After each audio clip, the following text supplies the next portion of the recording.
കാണൂ പരസ്യരഹിതമായ ഏറ്റവും പുതിയ എപ്പിസോഡുകൾ.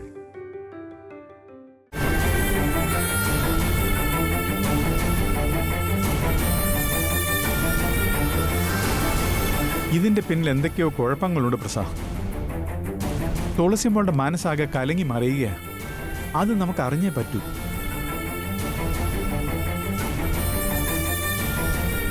ഏട്ടനോട് ഞാൻ പറഞ്ഞില്ലേ അവളൊന്നും വിട്ടു പറയില്ലെന്ന്.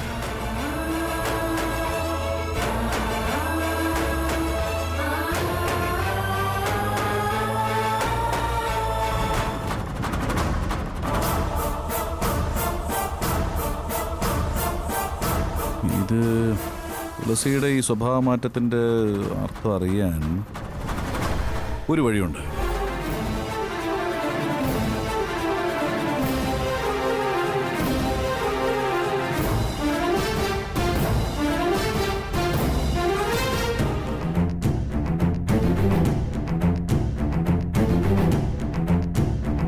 ജയ,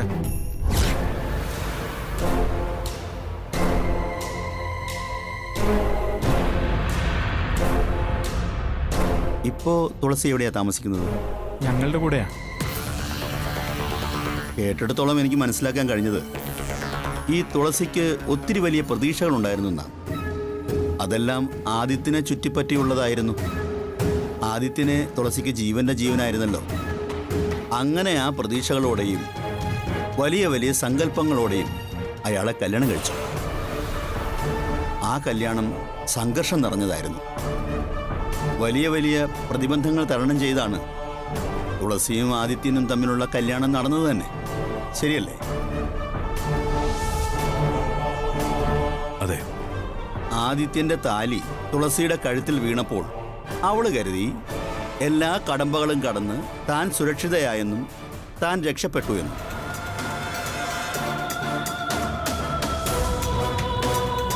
തന്റെ പ്രിയപ്പെട്ടവനെ തനിക്ക് തന്നെ കിട്ടിയ സന്തോഷത്തിൽ തുളസി മതിമറന്നു.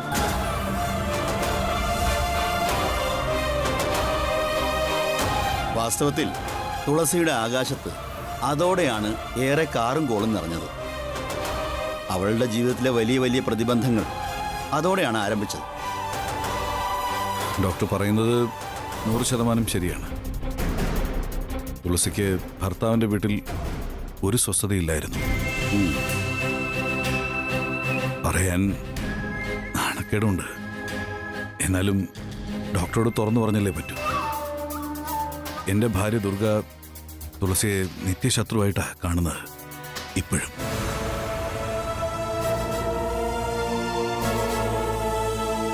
വിവാഹിതരായ ആദിയും തുളസിയും ഒരുമിച്ച് ഒരു ബെഡ്റൂമിൽ കിടക്കാൻ പോലും ദുർഗ അനുവദിച്ചിട്ടില്ല.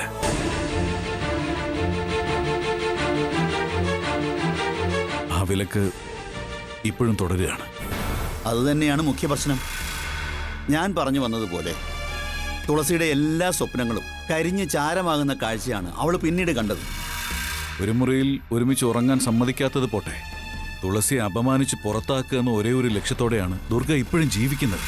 വിചിത്രമായ ഈ പ്രശ്നമാണ് തുളസിയുടെ മാനസിക അസ്വസ്ഥതയ്ക്ക് കാരണം. അവർക്ക് ഒരുമിച്ച് കഴിയാനുള്ള സാഹചര്യം എൻ്റെ വീട്ടിലുണ്ടായിരുന്നു. അല്ല, അവിടെയും ആ രാത്രി കയറി വന്ന ദുർഗ പ്രശ്നം ഉണ്ടാക്കിയില്ലേ? ആദ്യം വിളിച്ച് ദേവമംഗലത്തേക്ക് കൊണ്ടുപോയല്ലോ. അതെ, അങ്ങനെയായിരുന്നു അതിൻ്റെ പര്യവസാനം. തുളസിയെ സംബന്ധിച്ചിടത്തോളം അതൊരു ക്ലൈമാക്സ് ആയിരുന്നു.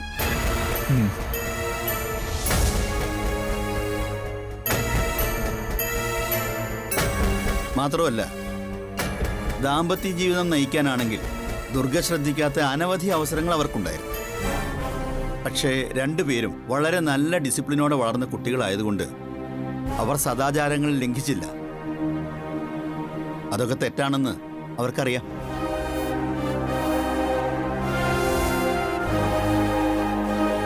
ഇതൊരു വല്ലാത്ത അവസ്ഥയാണ്. വിവാഹം കഴിഞ്ഞിട്ടും ഒരുമിച്ച് ജീവിക്കാനാവാത്തതിൻ്റെ ഫ്രസ്ട്രേഷൻ. അതാ തുളസിയുടെ മാനസിക പ്രശ്നം.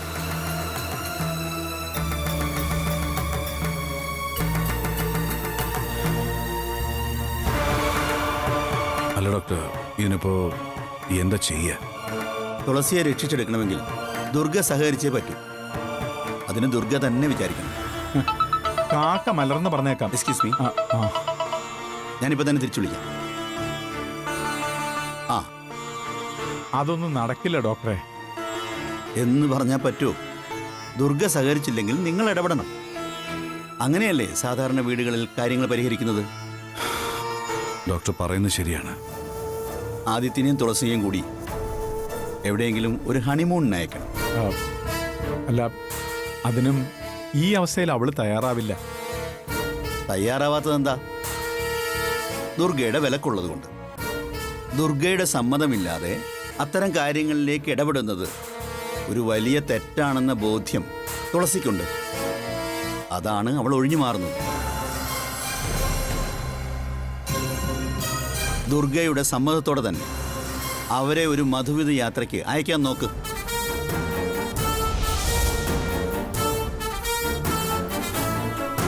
അതേ ഞാൻ കാണുന്ന ഒരു മാർഗമുള്ളൂ. ഞങ്ങള് ശ്രമിച്ചു നോക്കാം ഡോക്ടർ. ഇറങ്ങാം. ശരി, താങ്ക് യു ഡോക്ടർ. ആ, ശരി. ശരിയെന്നാ.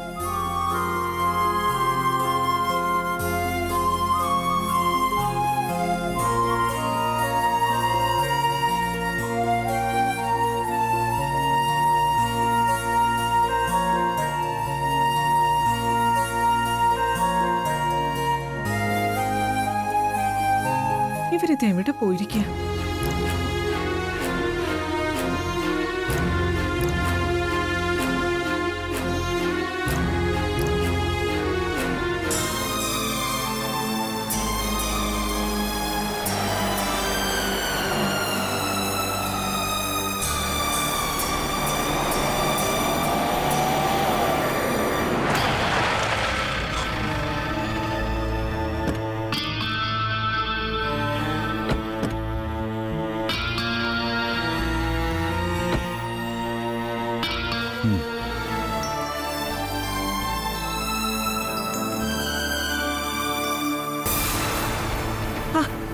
എന്നോടൊന്നും പറയാതെ രണ്ടുപേരും കൂടി ഇത് എവിടേക്ക് പോയതാ?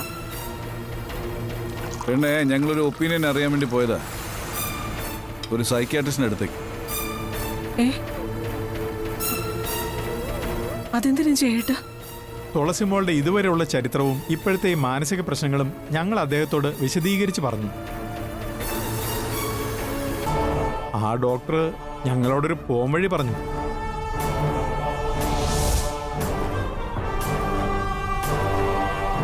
വേറൊന്നല്ല പെണ്ണേ, ആദിത്യനെയും തുളസിയെയും കൂടി എവിടെയെങ്കിലും ഒരു ഹണിമൂണിന് അയക്കണം. ആ, അല്ല, അതിനും ഈ അവസ്ഥയിൽ അവള് തയ്യാറാവില്ല. ദുർഗയുടെ സമ്മതത്തോടെ തന്നെ അവരെ ഒരു മധുവിധ യാത്രയ്ക്ക് അയക്കാൻ നോക്ക്. അതേ ഞാൻ കാണുന്ന ഒരു മാർഗമുള്ളൂ.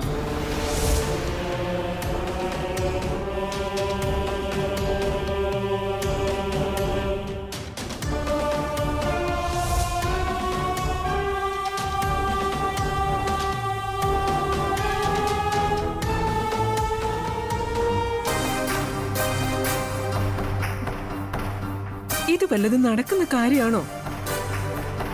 ദുർഗേച്ചി തുളസിയെ മരുമകളായി അംഗീകരിച്ചിരുന്നെങ്കിൽ അവൾക്ക് ഈ മാനസിക പ്രശ്നങ്ങളൊന്നും വരില്ലായിരുന്നല്ലോ. ദുർഗേച്ചി അംഗീകരിച്ചാൽ മാത്രമേ തുളസി ആദിത്യന്റെ ഭാര്യയായി ജീവിക്കൂ എന്നാണ് ആ ഡോക്ടർ പറഞ്ഞതിന്റെ അർത്ഥം.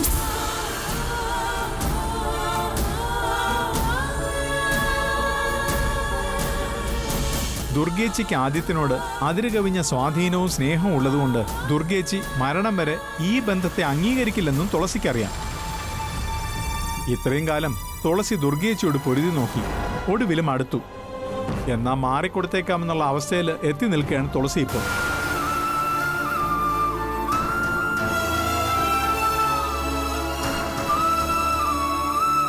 ആദ്യം എങ്ങനെയെങ്കിലും ആതിരയെ വിവാഹം കഴിച്ചോട്ടെ എന്ന് കരുതിയാവും തുളസി അവളെ ഹോട്ടലിലേക്ക് വിളിച്ചു വരുത്തിയത്. അതാണ് ഡോക്ടർ ഇങ്ങനൊരു നിർദ്ദേശം വെച്ചത്. ദുർഗേച്ചിയുടെ സമ്മതത്തോടെ ആദ്യയും തുളസിയെയും ഒരു ഹണിമൂൺ ട്രിപ്പിന് അയക്കുക. അതിന് ദുർഗേച്ചി ഈ ആയുസുള്ളിടത്തോളം കാലം സമ്മതിക്കോ ജയേട്ടാ? അവള് സമ്മതിക്കും. അവളെ കൊണ്ട് ഞാൻ സമ്മതിപ്പിക്കും. നിങ്ങൾ സമാധാനമായിട്ടിരിക്കേ. ആദ്യം ഞാനൊന്ന് വിളിക്കട്ടെ, അവനോട് ചില കാര്യങ്ങൾ വിശദീകരിക്കാനുണ്ട്. എന്നിട്ട് ബാക്കി കാര്യങ്ങൾ തീരുമാനിക്കാം.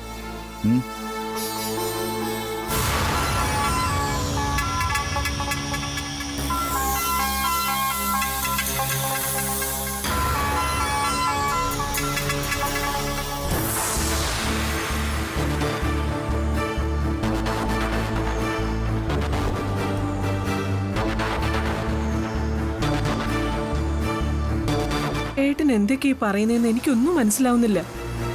അതെനിക്ക് മനസ്സിലാവുന്നില്ല പ്രിയേ. ഈ ദുർഗേച്ചി ഇത് വല്ലതും അംഗീകരിക്കുവോ? പ്രസ എന്തോ ഒന്ന് മനസ്സിൽ കണ്ടിട്ടുണ്ട്. അത് നടക്കുമെന്നുള്ള കാര്യത്തിൽ പ്രസയ്ക്ക് നല്ല കോൺഫിഡൻസും ഉണ്ട്. നമുക്ക് കാത്തിരിക്കാം.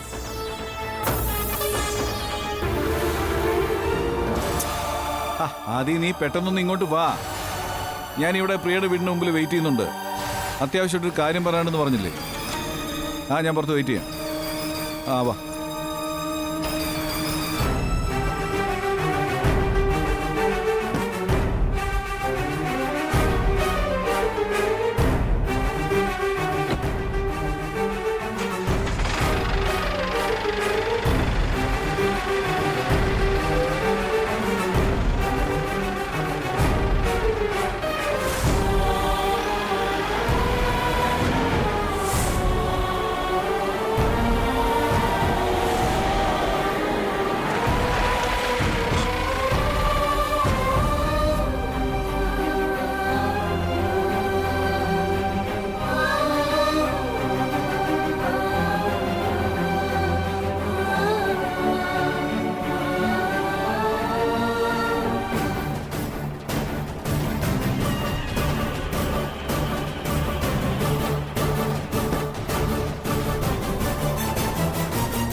അച്ഛാ,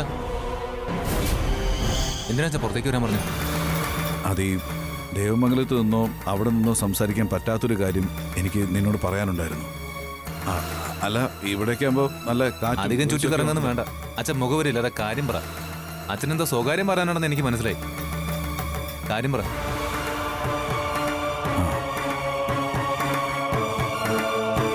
എന്റെ ചലനം പോലും നിനക്ക് മനസ്സിലാവും. നീ എന്നെ ഇത്രയ്ക്ക് പഠിച്ചതിൽ യാതൊരു അതിശയവുമില്ല. എന്താ ഇപ്പൊ അച്ഛന് പറയാനുള്ളത്? എനിക്ക് അത് കേട്ടാ മതി. അച്ഛൻ കാര്യത്തിലേക്ക് വാ. അത് ഈ പല കാര്യങ്ങളും എനിക്ക് നിന്നോട് പറയാൻ പരിമിതികളുണ്ട്. കാരണം അതൊക്കെ എനിക്കറിയാം. പക്ഷേ പറയാൻ അച്ഛൻ മടിക്കണ്ട. എനിക്ക് അച്ഛൻ്റെ മനസ്സ് മനസ്സിലാവും.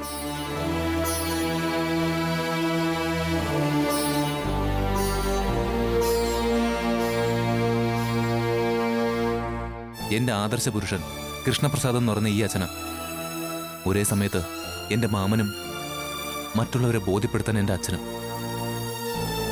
ഏത് പദവികളിലാണെങ്കിലും ഒരു വാക്കുകൊണ്ട് പോലും ഞാൻ അച്ഛനെ മുറിവേൽപ്പിക്കില്ല. ഒരു നോട്ടം കൊണ്ട് പോലും ഞാൻ അച്ഛനെ വേദനിപ്പിക്കില്ല. എനിക്ക് നിന്നെ തിരിച്ചറിയും മതി. അതുകൊണ്ടല്ലേ ഞാൻ നിന്നെ ഈ സമയത്ത് ഇങ്ങോട്ട് വിളിപ്പിച്ചത്. തുളസിയുടെ മാനസികാവസ്ഥയൊക്കെ ഒന്ന് പറയാൻ ഞങ്ങളൊരു സൈക്കോളജിസ്റ്റിനെ കണ്ടിരുന്നു. അദ്ദേഹത്തിന്റെ ചില നിർദ്ദേശങ്ങൾ അറിയിക്കാനാ ഞാൻ നിന്നെ വിളിച്ചത്. അച്ഛൻ കാര്യം എന്താന്ന് വെച്ചാ പറ. എന്റെ പൊന്നുമകളാണ് തുളസി. മറ്റുള്ളവരുടെ കണ്ണിൽ എന്റെ മരുമകൾ. പക്ഷെ നീയും അവളും എനിക്ക് ഒരുപോലെ തന്നെയാ. ഞാൻ അച്ഛനോ അമ്മാവനോ എന്തോ ആയിക്കോട്ടെ, നിങ്ങൾക്ക് സ്വസ്ഥമായിട്ടൊരു ജീവിതം വേണം. അതിനുവേണ്ടി മാത്രമാണ് ഞാൻ ജീവിക്കുന്നത്. ഞാനിനി എന്താ വേണ്ടെന്ന് അച്ഛൻ പറയേ. ഞാൻ അതൊക്കെ അനുസരിക്കാലോ. എല്ലാ സ്വപ്നങ്ങളും എല്ലാ പ്രതീക്ഷകളും ഒക്കെ തകർന്നിട്ടുള്ള ഒരു മാനസിക പ്രശ്നം അവൾക്ക്. അത് മാറ്റിയെടുക്കാൻ ഡോക്ടർ പറഞ്ഞൊരു നിർദ്ദേശമാണ് ഞാനിപ്പോൾ നിന്നോട് പറയുന്നത്. നീയും തുളസിയും കൂടി ഒരു ഹണിമൂൺ ട്രിപ്പ് പ്ലാൻ ചെയ്യണം. ഹണിമൂൺ?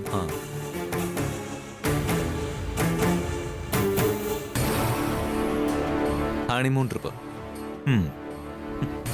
ഒരു ഭാര്യ ആഗ്രഹിക്കുന്ന സ്ഥലത്തേക്ക് തന്നെ നീ അവളെ കൊണ്ടുപോകണം. ഒരു ഭർത്താവിന്റെ കരുതലോടെ, അവളെ സംരക്ഷിക്കുന്നവന്റെ കാവലോടെ. അച്ഛാ, ഈ അവസ്ഥയിൽ ഇതൊക്കെ എങ്ങനെ നടക്കാനാ? നടക്കണം. എങ്ങനെ? നടന്നേ പറ്റൂ. സമാധാനത്തോടെയും സന്തോഷത്തോടെയാണ് നിങ്ങൾ പോകേണ്ടത്. അത് ദുർഗയുടെ സമ്മതത്തോടു കൂടി വേണം പോവാൻ. ഇതൊക്കെ എങ്ങനെ സാധ്യമാവാൻ അച്ഛാ? അച്ഛന് നല്ല വിശ്വാസമുണ്ടോ അമ്മ ഇതിന് അനുവദിക്കുന്നു? സമ്മതിക്കില്ല എന്നുള്ളത് എനിക്കറിയാം. ആ, പക്ഷേ എങ്ങനെയെങ്കിലും സമ്മതിപ്പിച്ച് നിർവാഹമുള്ളൂ. നിന്നെ വിവാഹം കഴിക്കേണ്ടിയിരുന്നില്ല എന്നൊരു തോന്നലാണ് ഇപ്പോ തുളസിക്കുള്ളത്. ഈ പ്രശ്നങ്ങൾക്കെല്ലാം കാരണക്കാരി അവളാണെന്നാണ് അവൾ വിശ്വസിക്കുന്നത്. അവള് ഈ ജീവിതത്തിൽ നിന്ന് തിരിഞ്ഞോടാൻ ശ്രമിക്കുന്ന അതാണ്. കെട്ടിപ്പൊക്കിയ സങ്കല്പങ്ങളൊക്കെ എല്ലാ അർത്ഥത്തിലും തകർന്നു വീഴുന്നത് കണ്ട് കരഞ്ഞു തളർന്നവളാ തുളസി.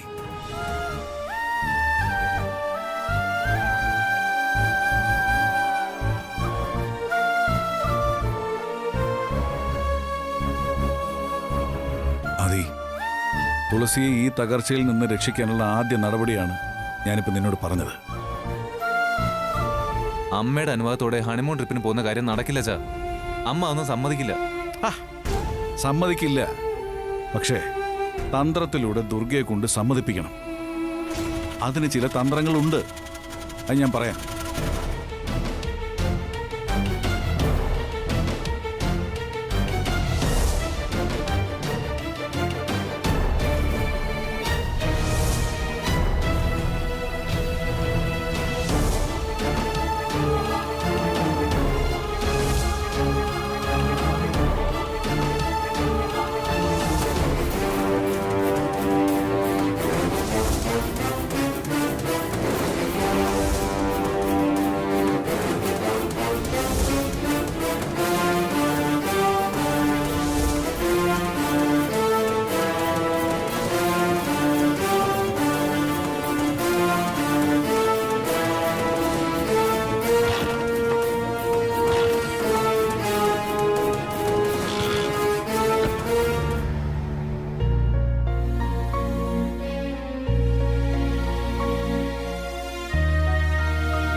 എടോ, പ്രസാദേട്ടാ, താൻ എന്താടോ ഈ ആലോചിക്കുന്നത്? ഒന്നുമില്ല.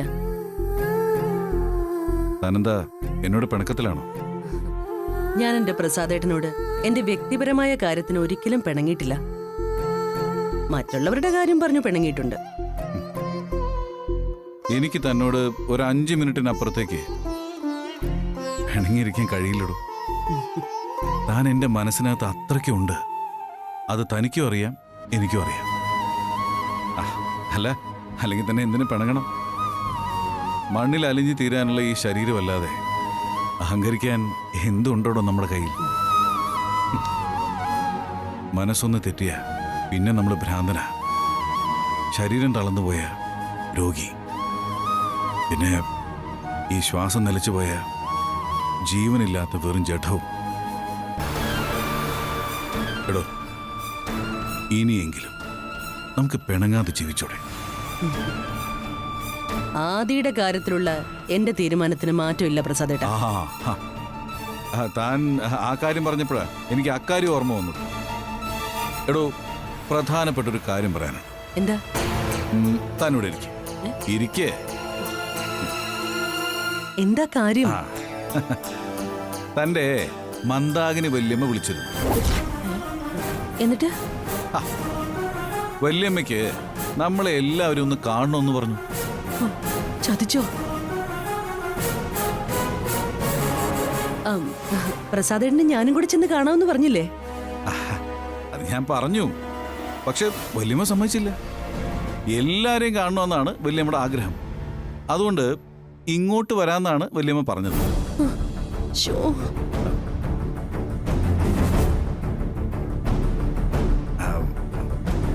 എടോ, അതെ, മിക്കവാറും നാളെ തന്നെ ഇങ്ങോട്ട് വരും. അയ്യോ. എന്താടോ തന്റെ മുഖം പെട്ടെന്ന് വല്ലാതായത്? എന്റെ സമാധാനം പോയി, അത്ര തന്നെ. തന്റെ അമ്മയുടെ സ്ഥാനമല്ലേ മന്ദാകിനി വല്യമ്മയ്ക്ക്? അത് തന്നെയാ പ്രശ്നം. എനിക്ക് ഒരു സ്വസ്ഥതയും തരില്ല വല്യമ്മ. തൊട്ടതിനും പിടിച്ചതിനും ഒക്കെ എന്നെ ചീത്ത പറയും. പട്ടാളഭരണം അല്ലേ, പട്ടാളഭരണം. കൊടുത്ത കൊല്ലത്ത് മാത്രമല്ല കോട്ടയത്തും കിട്ടും. ഇത് ഞാൻ തന്നെ ഒന്ന് നിലയ്ക്ക് നിർത്താൻ ചെയ്യുന്നൊരു വേലയല്ലേ. ഇതിലെങ്കിലും എനിക്ക് വിജയിച്ചല്ലേ പറ്റൂ. എനിക്കിപ്പോഴേ പേടിയാവുന്നു പ്രസാദേട്ടാ. നമുക്ക് അങ്ങോട്ട് പോയി വല്യമ്മയെ കണ്ടാലോ? വല്യമ്മ ഇങ്ങോട്ട് വന്ന് നമ്മളെ എല്ലാവരെയും കാണണമെന്ന് ആഗ്രഹം പ്രകടിപ്പിച്ച സ്ഥിതിക്ക് എടോ നമ്മൾ അങ്ങോട്ട് ചെല്ലുന്ന മര്യാദയാണോ? മാത്രമല്ല മന്ദാകിനി വല്യമ്മയാള് എനിക്കും പേടിയാ. ദ്രോണർ ചെയ്യുന്ന അമ്പുകൾ പോലെയാ വല്യമ്മയുടെ വാക്കുകൾ. ഇത്രയും പ്രൗഢിയും പാരമ്പര്യമുള്ള ഒരു സ്ത്രീയെ ഞാൻ എൻ്റെ ജീവിതത്തിൽ കണ്ടിട്ടില്ല.